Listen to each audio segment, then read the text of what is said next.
ఈసారి? వస్తాడు, ఖచ్చితంగా వస్తాడా? 100% ఎందుకని అంత నమ్మకం? ఆయన పరిపాలన అటువంటిది.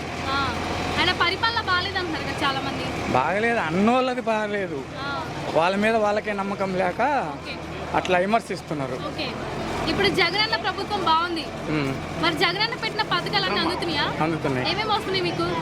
మాకు స్కూల్ పిల్లల ఫీజులు పడుతున్నాయి, రైతు భరోసా పడుతుంది, మా అమ్మకు 45 ఏళ్ళ డబ్బులు వస్తున్నాయి, అంతవరకే మాకు. మరి జగన్ పథకాల వల్ల సోమరిపోతులు అవుతున్నారు అంటున్నారు, నిజమేనా దానికి? వాళ్ళు అనేవాళ్ళే సోమరిపోతులు, మేము ఇచ్చిన వాళ్ళు కాదు, అనేవాళ్ళు సోమరిపోతులు. అనేవాళ్ళు సోమరిపోతులు. ఓకే. మరి ఇప్పుడు 175 సీట్లు జగన్ ఖచ్చితంగా వస్తాయి అంటారు ఈసారి? 175 కాకపోయినా 150 తగ్గవు సీట్లు. ఓకే. మరి ఇప్పుడు పొత్తులతో అవుతున్నారు కదా టీడీపీ జనసేన, ఎందుకు పొత్తులుంటే ఏం సుఖం? 175లో 150 ఎత్తే 25 పొత్తులు ఏం చేసుకోవటానికి?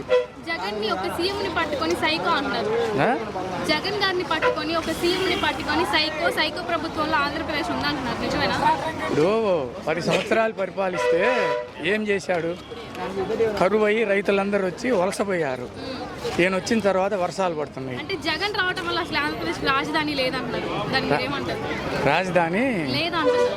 లేదంటే అసలు ఇల్లే లేదు, స్థలమే లేకపోతే ఇల్లు ఆడ కట్టాలా? అప్పటికి లేదు కదా.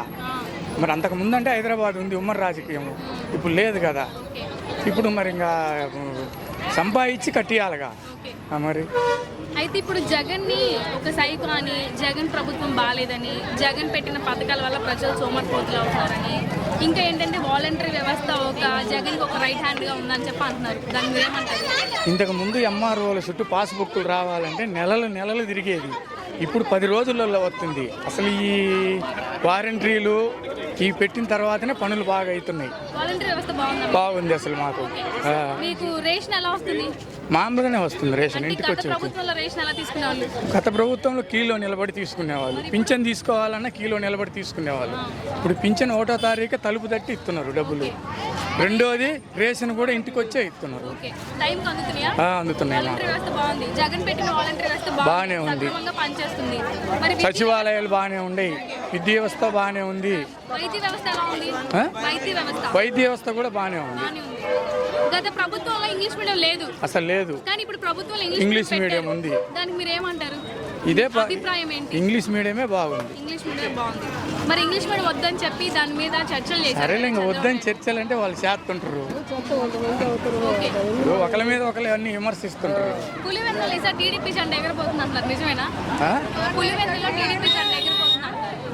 సరే, ఇప్పుడు కుప్పంలో ఎగిరే చూడు, ముందు కుప్పంలో ఎగురితే అప్పుడు పులివేందర్లో ఎగురుద్ది, కుప్పంలోనే ఎగరదు.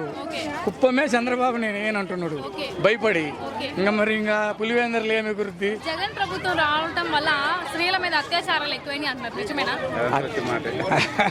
అవి కానిపోని మాటలు, అవన్నీ కానిపోని సూటి మాటలు.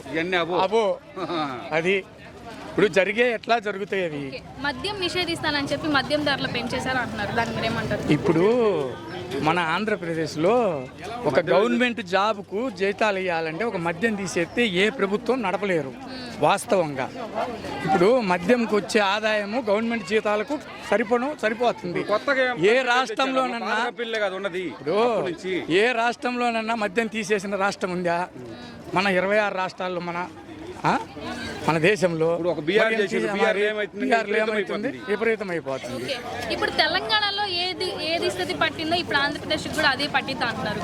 అంటే అక్కడ కేసీఆర్ ఓడిపోయాడు కదా, అక్కడ కాంగ్రెస్ గెలిచింది కదా, ఇంకా ఆంధ్రప్రదేశ్ లో కూడా ఈసారి జగన్ రాడు, వేరే ఆపోజిషన్ పార్టీస్ వస్తాయని చెప్పారు. వాళ్ళకు 10 సంవత్సరాలలో మన ఆంధ్రప్రదేశ్ చీలిపోయిన తర్వాత 2 సార్లు ఎవరు కేసీఆర్ గెలిచాడు, ఒకసారి చూడాలని వేశారు.